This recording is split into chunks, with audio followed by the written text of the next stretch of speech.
Paulo Henrique tiba di Bandara Sultan Iskandar Muda, Aceh pada 15 Juni 2021.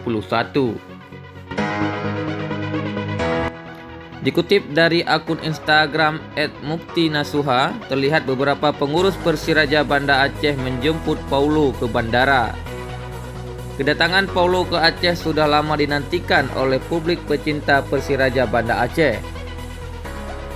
Paulo Henrique merupakan pemain asing keempat yang direkrut oleh manajemen Persiraja Banda Aceh. Paulo Henrique merupakan striker asal Brazil yang kini berusia 30 tahun dan diharapkan bisa membantu Persiraja untuk juara Liga 1 pada musim 2021-2022.